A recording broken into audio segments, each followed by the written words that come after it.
Okay. Disclaimers, got to get all disclaimers. The AI and the Yeah. transcription and the recording in progress. We should have that every day. Yes. Wake up in the morning to know the Mishnah says that how do you avoid sin? When you realize that Everything is recorded. ahead of you, on top of you, there's a hearing ear and a seeing eye, and all your deeds are transcribed and chronicled. Oy. That you'll never sin. You realize that you'll never sin. So we should have that every day. Yes. Okay, so I'll have the class. Everyone will be on mute as we always do, and then just email the questions instead of speaking them to me. Or I'm happy to pick up the questions, please God, on Sunday. And again, if I'm not available on Sunday, I'll let someone know. We'll get a replacement, or we'll have to postpone it, and we'll be in touch about that. But I hope to be here on Sunday. Okay, let's begin. Today's subject is a fun one, but also I think a very important one, and that is the study of Hebrew as a language, as the language of the Almighty, as the language of the Torah, as the language of the Jewish people, as the original language, as the eternal language, as the Alpha language from which all other languages flow. I want to talk about it on a few different levels and dimensions. And I want to also end with a bit of a clarion call that we should all try to boost our knowledge of Hebrew, and specifically biblical Hebrew, so that we can study the Torah and all the Torah literature in the original text. We're living today in the golden age of mass availability of Torah. For really the first time in history, Torah has been available ubiquitously in effectively every language. And it's easy. It used to be that everything had to copy by hand, and it was very inaccessible, and it was hard to find many books. But now we have podcasts on demand, all the stuff on video, all the books, all the translation. The Talmud's been translated, of course, the Torah, Tanakh, all that is available. And I think it's a beautiful thing because that makes the Almighty's wisdom accessible to all. And there's never really been a time like this. And some may argue, well, the study of Torah, it's today a bit, the study of Hebrew, well, it's a bit unnecessary given the unprecedented availability of Torah in English. So today I want to talk about why maybe that's not a good argument, why there's a lot lost in translation, but more broadly, what makes biblical Hebrew, what makes Hebrew so special? Why is it considered the holy tongue? Why is it incredibly valuable for us as well today? Why it's important for us to gain a familiarity and to even deepen and expand our knowledge of this language. So if you don't know any Hebrew, this may encourage you to undertake perhaps the study of this language. Maybe you'll be nudged to go learn it. If you are well-versed, if you are conversant in Hebrew, you'll have a deeper appreciation of this incredible, majestic language.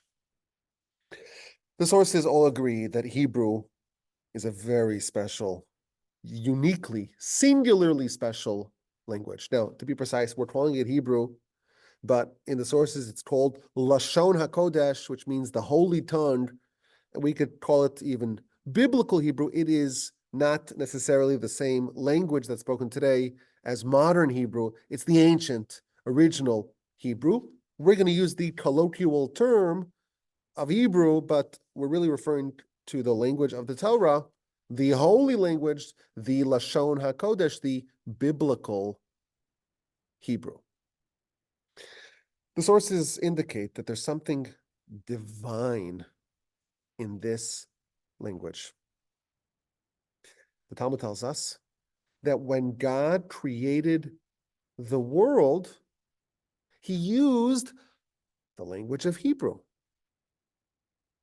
And the Talmud even says this world was created with the letter Hey, and the world to come, the other world, the parallel world, that is created with the letter Yud. I don't know what that means exactly, but it means that Hebrew, classic Hebrew, biblical Hebrew, that was part of the creation process. Now we do see that Bezalel, who is the chief architect of the Mishkan, what made him special, the Talmud tells us, is that he understood the art, or maybe the science, of world building using letters. Yodea Haya Bezalel. Bezalel knew, the Talmud tells us. This is in the book of Brachos, page 55a.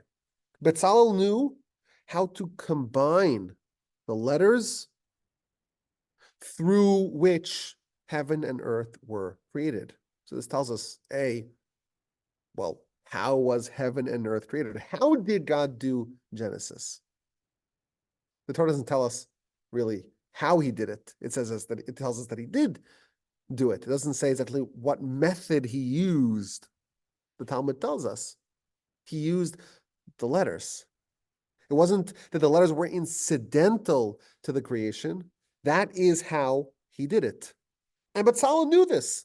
And that's how he created, so to speak, a world of his own, namely the Mishkan, the tabernacle, which is a version of a world, which is, again, another fascinating idea, that the building, the construction of the tabernacle, of the portable temple that the nation had in the wilderness, the place where God's presence would rest, the place where the sacrifices were done, the epicenter of holiness in the world.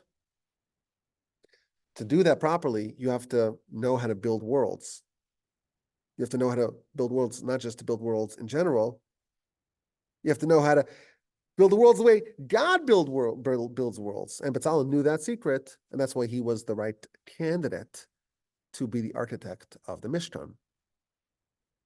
Now, Rashi cites from the Midrash that we could prove from Genesis. You don't even need the Talmud, not the Talmud about the letter Hey or Bezalel, just from reading Genesis, chapter 2. You could prove definitively that the world was created with Hebrew. How so? Chapter 2, verse 23 of Genesis.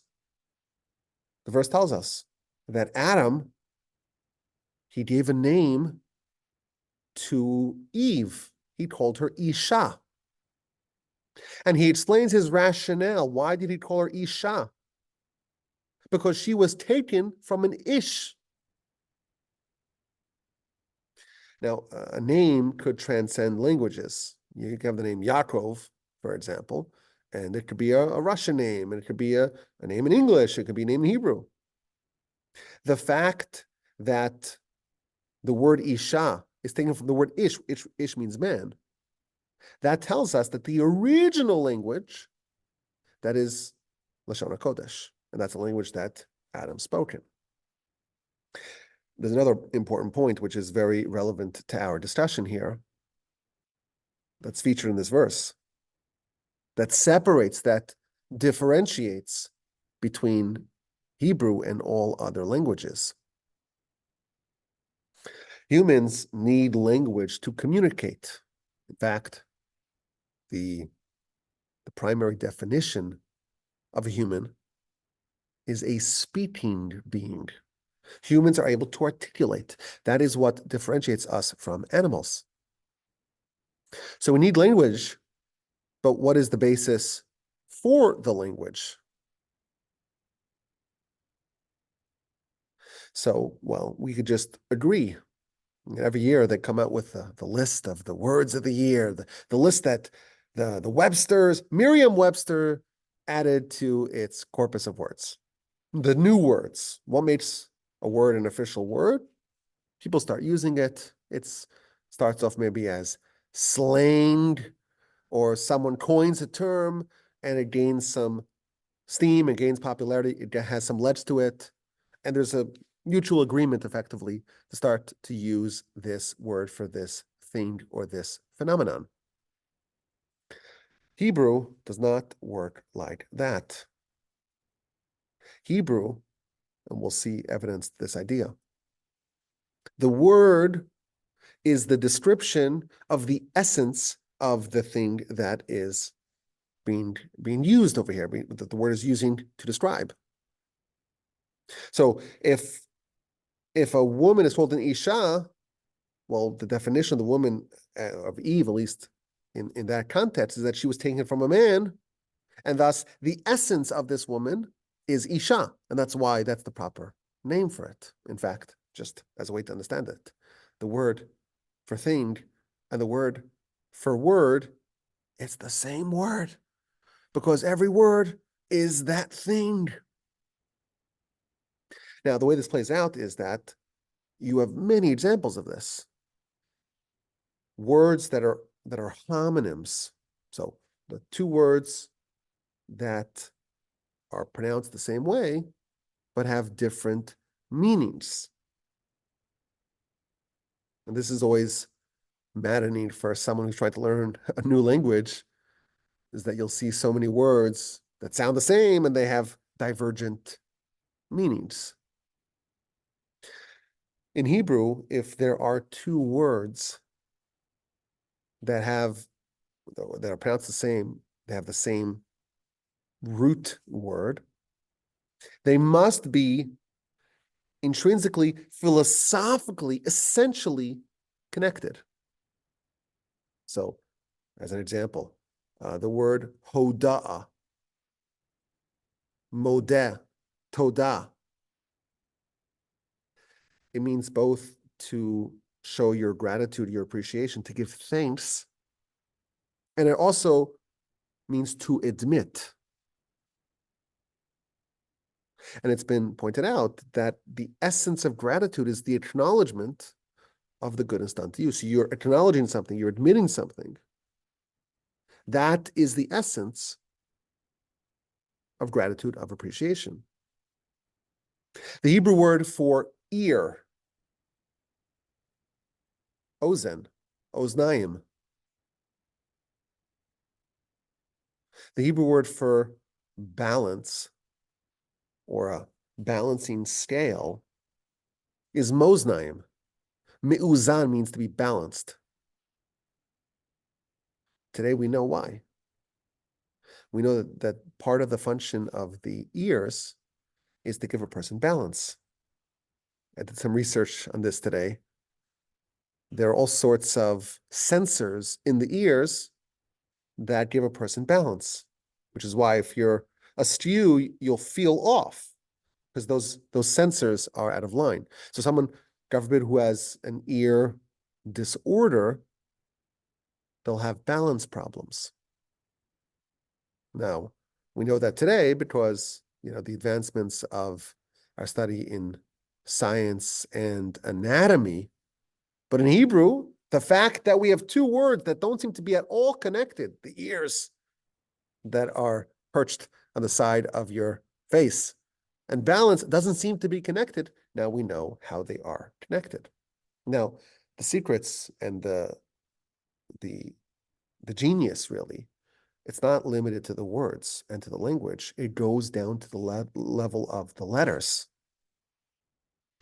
Hebrew language, it's all on a different transcendental level, including the letters. The Talmud of the book of Shabbos, page 104a, it goes through the letters of the Hebrew alphabet, 22 letters, and it shows how the word has all sorts of lessons and secrets in it, meaning the word of the letter. So like, the letter Y, as in Yaakov, or W, as in Walby. What does the word W mean? Doesn't mean anything. It's not even a W. It's like a double V. What does the word V mean? Doesn't mean anything. In Hebrew, the Talmud goes through all these incredible lessons just from the names of each of the 22 letters of the alphabet. And then it tells us that even the order, the sequencing of these letters, even that has deep insight and meaning to it. And it gives a classic example. The word sheker. Sheker means falsehood. A lie is a sheker. That's spelled with 3 different letters. The shin, and then the kuf, and then the resh. These 3 letters are all next to each other in the alphabet.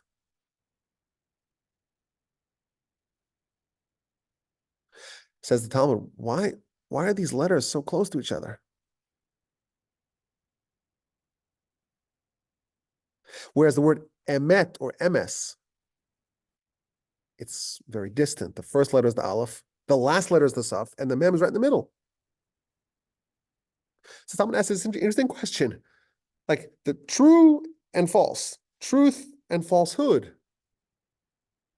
the way those both words comprised of 3 letters, but in the alphabet, the word sheker for falsehood is all bunched together, and the word emes is all spread out. Says the Talmud, this teaches us a lesson. Sheker, falsehood, it's very common. You'll find it all bunched together. When it comes to emes, you got to work really hard to see it. To find truth, you'll see one, and then you'll go a very long time, you won't see any more. Then you'll see another one. You'll never see bunches of truth. Continues the Talmud. If you look how these words are spelled, so there's the picture of every letter, right? The shape of the letter. And the shin, it comes down to a point in the bottom. So if you were to just look at the letter shin and you just imagine it on 3 dimensions, right? Like a big shin on your table, you put it down on the point and it tips over. Just like by the dentist, right? They don't want you to carry your cup.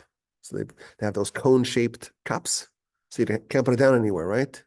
You drink and you just spit it out, right? You throw it out in the garbage.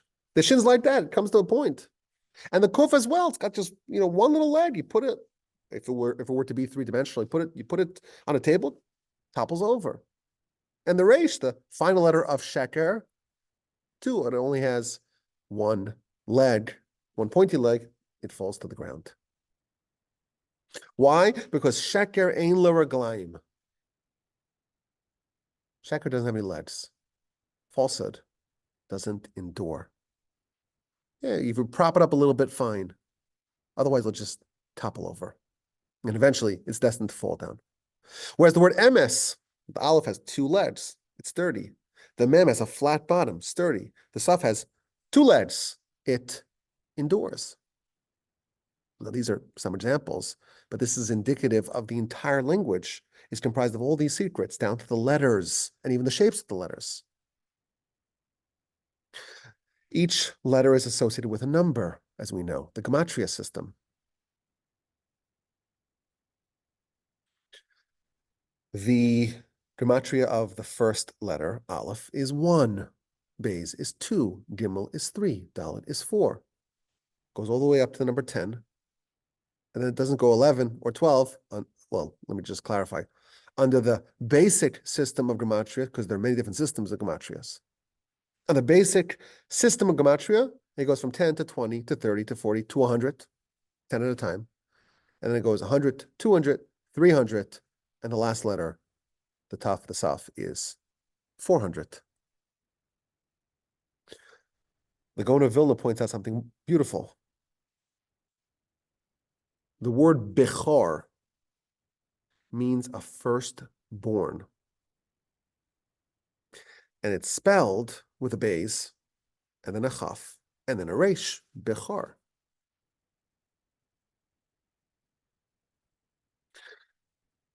The numerical value of these 3 respective letters, the beis is 2, aleph beis, 2. The chaf is 20, and the resh, well, that's 200. So the Gaon of Vilna said, the word bechor refers to a firstborn. What does a firstborn get? The law of the firstborn, that the firstborn gets, that's the Torah law. double portion in the inheritance. There are only 3 letters, says the Gaon of Vilna, in all 22 letters of the alphabet, that the numerical value of that letter is double the letter that came before it. Aleph is 1, double et's 2. Beis is 2. Yud is 10, double et is 20. Chaf. Kuf is 100, and Resh is 200. The only three letters that are double the one that preceded it, that's the word Bachar, to tell you, it's a little hint, a little wink and a nod, but that's the letter, that's the essence. It's double. If you have a small inheritance, it's double that, double 1, or double 10, or double 100. Now, there's another word that you can make up of those 3 letters, and that's the word Baruch, which means to bless.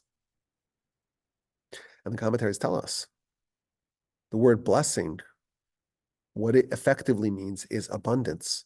It's taking what is present and amplifying it and enlarging it, augmenting it, doubling it. That's the essence of a blessing, and that's why, perhaps, it too is comprised of these letters. Y'all have heard, I imagine, my calculation with the composite letters. We have a tradition that there are 600,000 letters in the Torah. 1 for every root soul that was present at Sinai. There were 600,000 root souls present at Sinai. Each one got 1 letter in the Torah. That's a very, very, very ancient idea. And it's found in the most reputable of sources. There's only one big problem. There aren't 600,000 letters in the Torah. We know the precise amount, and it's far from that number. It's about half the number. It's 304,805 letters. So 304 out of 600, it's about half. So a couple of years ago, I recorded a podcast and a video. There's a nice accompanying slideshow as well, not slideshow, PowerPoint presentation, where I suggested a resolution to this problem. And I calculated how the 304,805 letters of the Torah actually, on one dimension, equal precisely 600,000 letters, not one more, not one less. And that's because the letters are composite letters. And this is already an ancient idea. It's not a novel idea. The aforementioned Aleph, the way it is written, is as a diagonal Vav and 2 Yuds, one on top, one on bottom. And thus, if you were to break down the letters into their composite parts, you'll discover that actually the individual letters, when separated, actually arrive to exactly 600,000 letters. Again, this is another element of the richness found in Hebrew. Now, Kabbalistically, all the letters are full of tons of secrets. And if you actually survey the Kabbalistic literature, you'll find a ton of literature about the letters and what they represent and the secrets, and there's so much there. But we're also told, this is how deep the brilliance goes to, every word is comprised of letters. Every letter has secrets. If You put together all those letters, you'll find that word. And that word, the secrets in that word are actually the combination of the secrets of all those letters. And that's why there are many words in the Torah that are spelled sometimes with the added letters, meaning that the vowels are in the form of letters, and sometimes they're spelled missing the letters, meaning that the vowels are not in the form of letters, rather they are in the form of the nikudot, of the invisible vowels that go on top or below the letters. When the Torah wants to say something, but wants to minimize it in some way, it will reduce one of the letters and thus take away, so to speak, from the full impact of that word. Conversely, when the Torah wants to amplify a word, it just adds another letter, and with the letter comes all those secrets and all those deep, really unfathomably deep insights. And that is now the new word. Adam named the animals. In chapter 2, verse 20, we read how Adam gave names to all the animals, but he did not find a partner. What this means is he didn't just come up with a name. That looks like a giraffe. This one is a zebra. Adam was on such a lofty level before he was demoted from the garden. He was like Bezalel. He understood the mechanisms of Genesis. And thus he was able to reverse engineer an animal to its secrets, to its roots, to its essence. And thus he was able to reveal the names and the proper letters for that thing.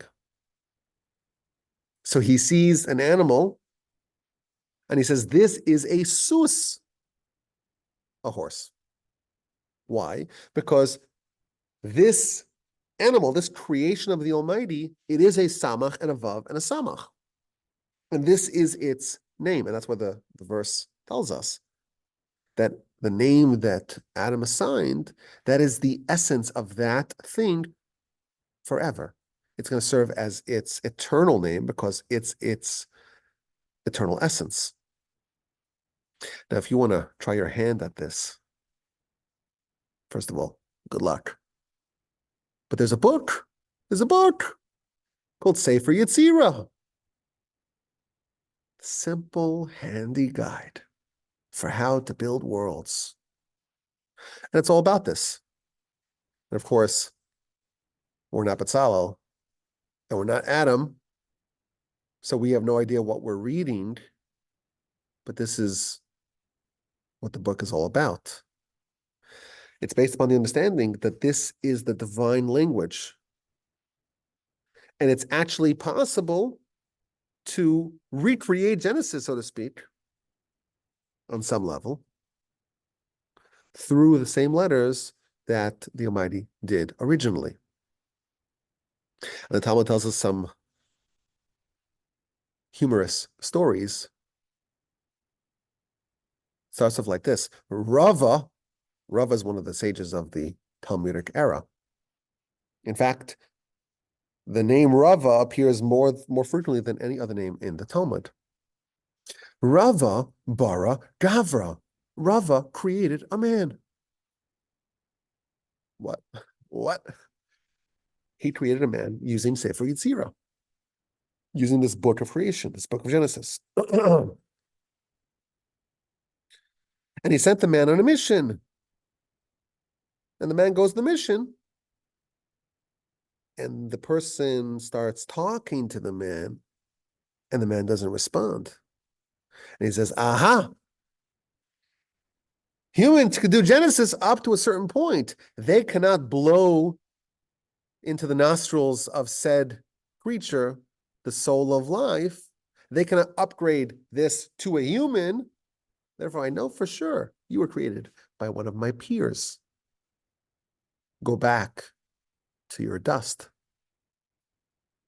And then the Talmud tells of two sages every Friday, they would study the Sefer Yetzirah. And they would create an igla tilsa, a fat calf. And they would eat it for Shabbos. So what's for dinner? Let's go to the academy and find out. This, of course, should suffice for us to gain a deeper understanding of what it is that differentiates Hebrew, specifically biblical Hebrew, because the modern Hebrew, of course, is based upon it, but it's not quite the same thing. Now we know why this is different, but it goes even further. The Tower of Babel episode in chapter 11 of Genesis talks about the world and all the people speaking one language and being unified in communication. Which language was that? That was Lashon HaKodesh, the Holy Tongue. That's what Adam spoke, and that's what people spoke until they were dispersed. And this one language was bifurcated into 70 emanations of this language. The Midrash tells us that this change was the result of the people conspiring and colluding to do terrible things. And that's, of course, the byproduct of them having a Yetzer Hara, an evil inclination. In the times of Messiah, there's going to be an undoing of the Yetzer Hara, and thus there will no longer be a need to have different languages, to balkanize humanity. And therefore, in the future, the Midrash tells us, we're going to go back, and everyone's going to speak Hebrew. Ata mukhan? Are you ready? You ready to brush up on your Hebrew? This world was created with Hebrew, Lashon HaKodesh. And that was the plan until we messed up. When we fixed, we go back to the original plan. And all your fancy words in English that you learned, you're going to have to work really hard to brush up on your Hebrew, because that's the language that we're going back to. So this language is the first language. It's the language of God. It's the language that God used to create the world's divine language. And the words and the letters are all multidimensional and full of secrets. And this gets into the study of Torah. And again, the language has properties that are not found anywhere else, like the aforementioned gematria system and all the various different types of gematria. The large gematria, the small gematria, the reverse gematria, the Nutricon, which I had a hard time, like, how do I explain what Nutricon is? So I said, you know what? Let me Google it. So I Googled it, and turns out there's a Wikipedia page for Nutricon. And this is what it says. Nutricon is a Talmudic and Kabbalistic method of deriving a word by using each of its initial letters, I guess that is, initial or final letters, so either Roshei Tevos, the first letters of subsequent words, or the Sofei Tevos, to stand for another, to form a sentence or idea out of the words. So that's a little wordy. It's a little complicated to figure out what that means. But you take a bunch of words and you pull the first letters of those words and you make a new word, which is just the first letters of those words. That's how I would say it. And then it tells us, Nutricon is one of the three ancient methods used by the Kabbalists. The others are Gematria and Temura, like Atbash, where you swap letters, the first with the last, or the first with the 12th, or the first or the one beforehand, all sorts of different methods. And this sentence I actually liked. These methods are used in order to derive the esoteric substratum. I like that word. I like that. and deeper spiritual meaning of the words in the Bible. Now, the reason I'm reading this to you is because I like it, but it's actually not entirely accurate. It's not just a Talmudic and Kabbalistic method. It's featured in the Torah, chapter 17 of Genesis. Abram is renamed Abraham. What's the rationale to rename Abram Abraham? The Torah tells us. God tells Abram, your name is no longer Abram. V'hayashimcha Avraham. Your name will henceforth be Avraham, Abraham. Why? Because Av Hamon Goyim Nisaticha. I have placed you as the father of many nations. Now, we read that in English, it makes no sense. Because Abram is the father of many nations, that's why he should be called Abraham. And what's the justification? So only if you read this in Hebrew will it make any sense, and understanding that there's this system called Nutricon. So Rashi, of course, spells this out for us. The word Av Hamon, that symbolizes Avraham, that's the Nutricon for Avraham. And then Rashi says, wait a minute. Av Hamon, Aleph Beis, Hey Mem, of those two words, father of many. Where's the Reish? Why is it Avraham? It should be Avham.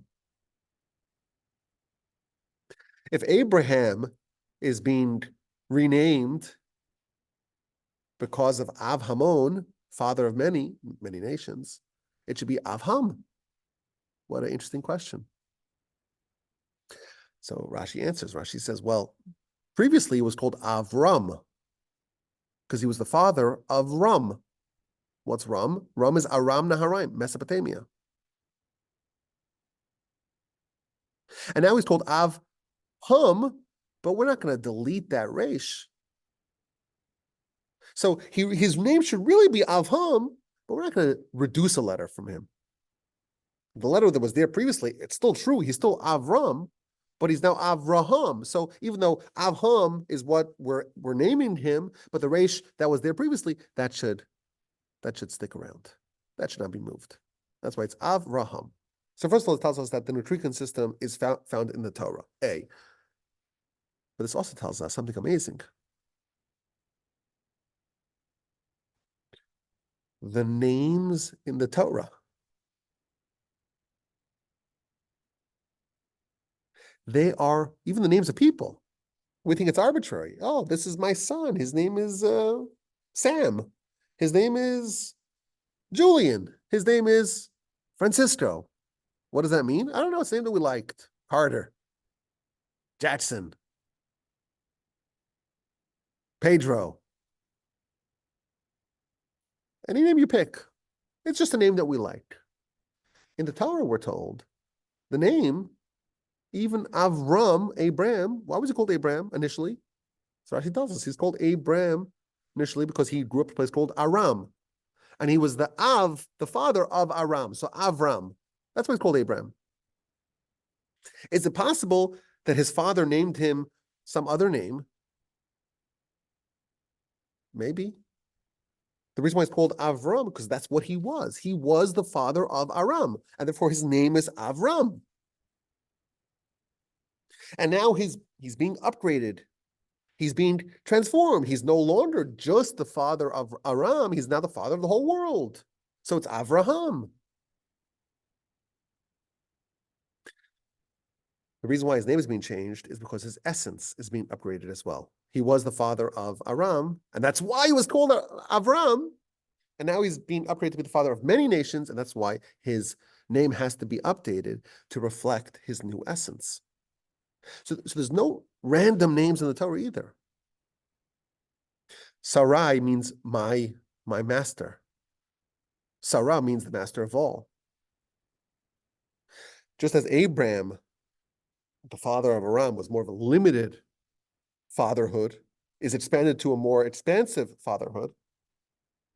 Sarah being Sarah being like the mistress, the minister, if you will, of a more limited sense, is now being upgraded as well to being a more expansive leader alongside Abraham. This is the problem with keeping your phone on. Keep your phone on, and you have all these little beefs that come out of it. This is how the Torah is written. Every letter is meaningful. Every word has purpose. There's nothing that's random, and there's all sorts of layers, and we'll use that word from Wikipedia, substratum, deeper meanings, deeper insights, all sorts of subtleties and nuances. And it's not really called Hebrew. It's called Lashon HaKodesh. It's holy. We, of course, have a hard time with the word holy. We didn't even know, what does it even mean to be holy? What's the definition of holiness? We're told that the Jewish people at Sinai, what was the pitch of Sinai? The pitch was, you will be for me a mamleches koyanim, a kingdom of priests, and a holy nation. The Jewish people became holy at Sinai. Well, what does that mean? It's hard for us to even define what holiness means. But this language is the language of holiness. And the sources tell us that it's important, if we want to have holiness, to speak it and to teach it to our children. And the Midrash tells us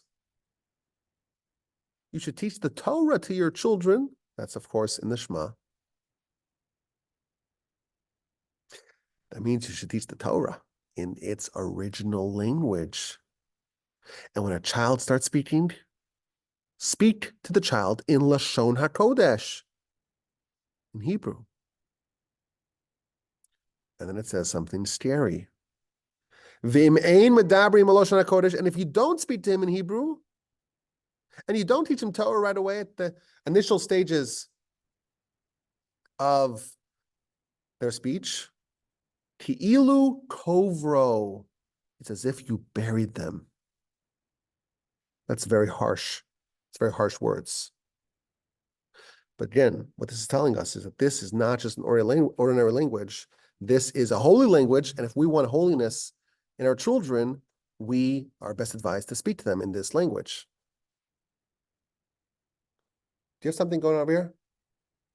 What time? 8. I'll be done at 8, but if you could just keep everyone outside till 8. Okay? I didn't know that you're here. So I have someone walking in over here. It's a problem. I used to be in the other room. Okay, so I'm going to try to do a little faster so that way we could actually be done by 8. We are currently reading the book of Exodus. And the Midrash tells us, why did the Jewish people merit to be saved from Egypt? And it tells us, one of the reasons is they did not change their language. There's something about this language that perpetuates and maintains the holiness that keeps the spark alive, keeps the ember of Abraham strong. When Joseph revealed himself to his brothers, the verse tells us in chapter 45 of Genesis, he proved it with his mouth. This is my mouth speaking to you. And Rashi tells us that this means that he spoke them in the holy tongue. Holiness in language is this language. And if there's a people who speak and perpetuate this language, that's enough proof that they've maintained their holiness. And it's not clear to us where the holiness lies. Why is this a holy language? We say in our prayers and our liturgy, "V'romam tanu mikol lashon." You have exalted us from all languages. Why is this the superior language? Talmud tells us that when Joseph was promoted to be the viceroy of Egypt, the servants of Pharaoh didn't like that this former slave will be a ruler. And they said, he's not a ruler. And Pharaoh says, no. He has kingly characteristics. and said, okay, well, does he speak all the languages? That's the requirement. That's a prerequisite. The Talmud says that the angel came and taught Joseph all 70 languages. And Pharaoh says, let's inspect. Is he legit? Is he worthy of the throne? And Pharaoh started speaking to him in one language, 2, 3, 4, 70 languages. And Joseph is fluent. And then Joseph says, well, there's one more language that you forgot. And he starts to speak to him in Hebrew. The Pharaoh says, well, what's this? I don't know this language. Teach it to me. Pharaoh says, teach it to me. So Joseph tries to teach it to him, and Pharaoh just doesn't learn it. It doesn't stick. And he says to him, I want you to swear that you'll never reveal this to me. There's a language that you know that I don't. It means that you're worthier for the throne than I am. And Joseph swore that he will not reveal that Pharaoh is ignorant in Hebrew. And the Talmud continues.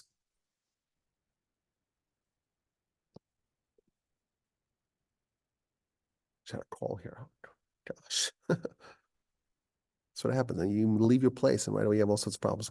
Talmud continues, and the Talmud continues that says that, and says that this came in handy because when Joseph promised to bury Jacob in the land, he swore to him.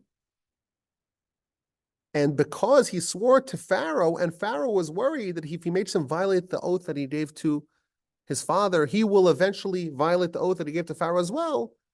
And because of this, he acceded to Joseph's request to bury his father in the land. So this is the narrative in the Talmud Book of Sota, page 36b. And here's the question. Pharaoh was obviously gifted in languages. He could speak 70 languages. Why couldn't he pick up Hebrew? And Joseph tries to teach him. And it doesn't click. It seems to me that this is the holy language. And Pharaoh, who is the essence of anti-holiness, he's just not capable of learning this. But it's not clear what exactly makes it holy. What about it is holy? So it's interesting that the medieval sages, many of them wrote about this and talked about this. And I want to share some ideas just to wrap this subject. Rambam, he has a very interesting take on why this language is called the holy language. He says that there are no nouns for the genitalia in Hebrew. It's like it's a modest language. And the only way to say the words, the only way to describe the anatomy of procreation is only if you use other words, use euphemisms. And that's a sign of its holiness. It's a very interesting idea that the Rambam writes. The Ramban, he says something which is a little bit more lofty. He says, the words of the Torah, the words of the prophecies, God communicating to us, it's all done in Hebrew. The 10 Commandments, the touch point of heaven and earth was with Hebrew. The names of God, as told us in the Torah, are Hebrew. The creation of the world is in Hebrew. The names of the holy ones, of our holy antecedents, they are all in Hebrew. Which, by the way, this tells us that Hebrew cannot be expanded. It's, to a certain extent, it's a rigid language. Because any word that's not included in what God said to us via the prophets, it's not technically, at least according to this Ramban, it's not actually Hebrew. Which is why you have words like televizia for television, or radio. Or when you're driving and you want to make a right turn, you put on your blinker or your blinking. or my favorite, an attaché case, is a tick James Bond. It's a James Bond bag. Only words that were included in the corpuses of the Torah are actually Hebrew. And there's a few other ideas. There's actually a very lengthy essays in the Kuzri about this. And he says a few interesting things. He says that this is the only language that was not corrupted via the Tower of Babel episode. And then he adds, it's the richest language, and it could convey ideas with utmost precision. This is all a long way of saying that this is a very, very special language. And if we have a foothold in it, we should appreciate it. We should cherish it. And if we have yet to study it or to master it, this should encourage us. It should nudge us to deepen our immersion in it. And we see it's a holy language. And the more we're associated with it, the more we're associated with holiness. The Jewish people in Egypt, because they clung to Hebrew, that's the merit that earned them the salvation of the Exodus. Moreover, I think this is perhaps a scary thought, but one that it's hard to deny is one that has some truth to it. We don't know how much longer America will be hospitable for Jews. Europe was hospitable for Jews for a very long time until it wasn't. And it's a pattern throughout all of Jewish history that we can never be sure that we'll be forever safe and secure in a given place. And again, I'm not a prophet. I'm not making any predictions, and I'm not saying anything about geopolitics, anything like that. It's a good idea to have a little basic understanding in Hebrew, but primarily, if someone wants to study Torah and wants to be serious about it, to read the Torah in the original language, you are able to access so many more subtleties and nuances, and certainly the depths of Torah are only possible in the original language. It's important for us to appreciate the unique brilliance of biblical Hebrew and to do what we can to gain an understanding and to deepen and to expand and to broaden our understanding of this language of the divine. I appreciate your attention. Thank you for listening. Have an incredible day. And as always, my email address is rabbiwolbe@gmail.com. Send me your questions, your comments, and your feedback. I'm going to hustle out of here because Yeah, he's got Mary Lou. Rabbi has got to go because there's somebody else waiting to get in line. And so he's got to get out of here. Mary Lou, is it emergency or you want to ask something real quick that we can answer? Does that mean there are 71 languages? Yes, correct. There's 70 Okay. plus. Yes. Okay, Yes. excellent. Okay, Good, thank you. good job. Good question. I will see y'all, please God, on Sunday, and you can email any questions. I have to leave. I told this to you originally. I Just feel- go. Just go. Don't feel bad. As a Sunday, okay. We'll see you Sunday morning here on Zoom. Shalom, shalom, Rabbi. Take care, guys. We'll see you. Bye-bye.